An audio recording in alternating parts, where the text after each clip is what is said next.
अस्सलाम वालेकुम दोस्तों की हाल चाल ने जनाब। तुसीं वेखदे पे हो अपना देश पंजाब टीवी ते मैं तुहाडा मेज़बान मुहम्मद नदीम खरल। सब तो पहले अपने चैनल को करना सबसक्राइब ते बैल आइकन ते क्लिक करना एक अच्छी ते बेहतरीन वीडियो का नोटिफिकेशन हमेशा की तरह भरावां नूं मिलता रहे, भरा वेखते रहन।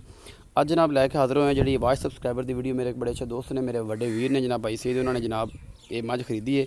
ये जनाब अज तो 4 तो 5 दिन पहले असीं मझ की वीडियो पाई सी, उस दिन ही सेल हो गई सी। इनका मुल 5,70,000 रुपया सी। मझ माशाअल्लाह सेल हो गई है।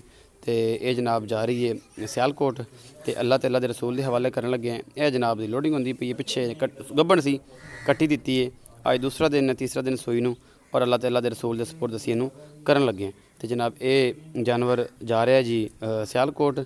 तो अल्लाह के फजल है कि दोस्तों का एतमाद है, मुहब्बत है, प्यार है, चाहत है कि इस प्यार और मुहब्बत इंशाअल्लाह अल्लाह ने चाहा तो इस तरीके नाल ही लोग करते रहणगे, क्योंकि असी तो प्यार करने वाले हैं। तो इंशाअल्लाह प्यार करिए तो प्यार मिलता है। तो ये जनाब सियालकोट जा रही है भाई सईद और उन्होंने दोस्तों का जोड़े बेहद मुहब्बत करते हैं साढ़े नाल।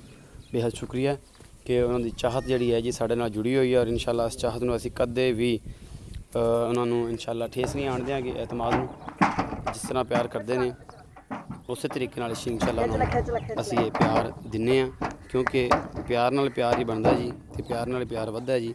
और अगर वीडियो अच्छी लगती है वीडियो को लाइक शेयर और कमेंट जरूर करा करो, और दस्या करो कि वाकई ये जनाब चीज़ां जड़ियां ने अल्लाह के फजल नाल सारा माशाअल्लाह पूरा प्लैंड, और इंशाअल्लाह किसी किस्म का कोई वादा घाटा नहीं अल्लाह के फजल नाल, क्योंकि असी पूरी मेहनत करते हैं और मेहनत अजर जरा अल्लाह पाक की ज़ात देंदी है। बंदा तो बेचारा दे ही नहीं सकता। तो वतुइज़्ज़ु मन तशा व तुज़िल्लु मन तशा, क्योंकि ये जी चीज़ है ना सब तो वड्डी है।